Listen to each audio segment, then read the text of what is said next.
By the numbers, this Fresno State men's basketball season has been the worst in school history. It had the most losses ever, fewest wins since 1951, but they only played 24 games back then. So I sat down with Vance Walberg to talk about it.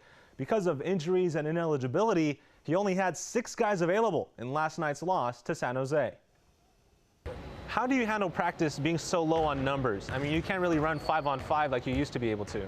Not a lot. You know, I have some walk-ons that we use, so we get a little bit there.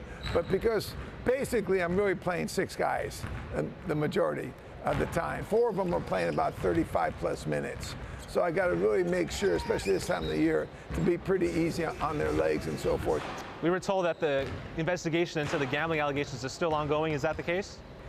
I believe it is, but honestly, I can't really talk too much about that.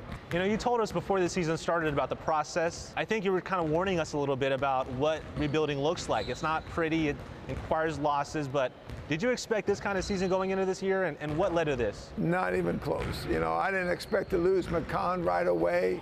Walberg's talking about former 4-star recruit McCon Doof, who was deemed ineligible before the season started. A team representative could not share the details, but said he's expected to play next season. You know, that really hurt us.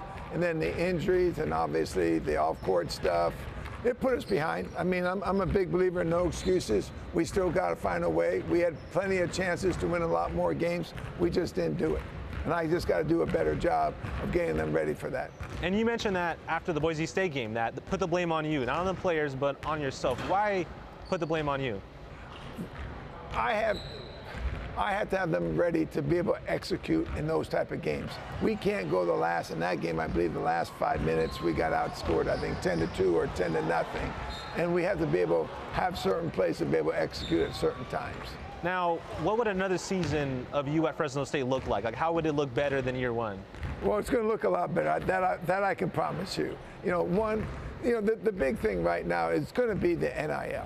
You know, how much money can we raise to be able to bring in players? It's just the name of the game now. You got a lot of schools that are going to be within $4, $5, $6 million range to bring in players. You got BYU for the top players paying him $6 to $7 million next year for one player. You know, obviously we're not going to have that kind of money, but we have to be able to get to 1.5 to 2 million to have any chance to be able to compete in this league. The top teams in the league this year were over 2.5 to 3 million, and I'm sure that's going to climb for them.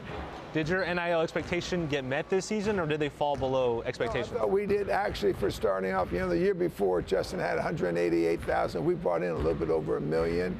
But again, there's a lot of different things that go on with how the money goes and so forth. So I got to be able to get to the 1.5 minimum to be able to have any chance. I'm hoping to get to 2.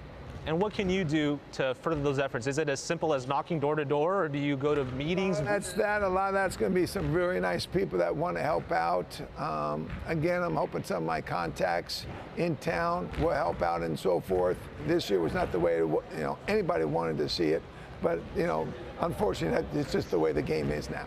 And again, I knew coming in what it was going to be like, and it's the responsibility I accept. And so my last question would be about this offseason, when you're recruiting future Bulldogs, adding on to what you already have, what you keep, what you depart with. How do you sell Fresno State basketball to a recruit, given all that's happened on and off the court this past year? The best way is, there's couple of things. Number one, I think our style of play. I think once I get the players I want where we can be up-tempo a lot more, I think a lot of players like to play that way.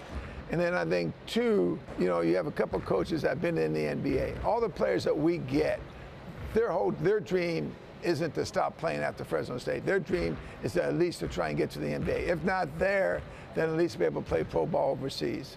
And you have a guy like John Welch, who's been in the NBA 18 years, recognized as one of the top, workout coaches. And my experience in the NBA, we want to try and get them ready for that next level. And I think that's one of the best selling points that we have here. I've been told by trusted sources that once Walberg found out some of his players bet on games they were in, he immediately notified Fresno State administration, who then alerted the NCAA. So it seems Walberg did what he was supposed to there. Now he's focusing on the Mountain West tournament that begins on Wednesday. This time of the year, you hope that magic comes through and you get a little lucky and you stay healthy, and a few things go your way. You make free throws, you don't turn over. You never know. Hi, I'm Monty Torres with Fox 26 News on YouTube. Thank you for checking out our YouTube channel, where we have loads of great content for you to choose from. And while you're here, why not click on the subscribe button right here? That way you can stay in touch with all the latest breaking news, everything news related within the Central Valley. And thank you for watching.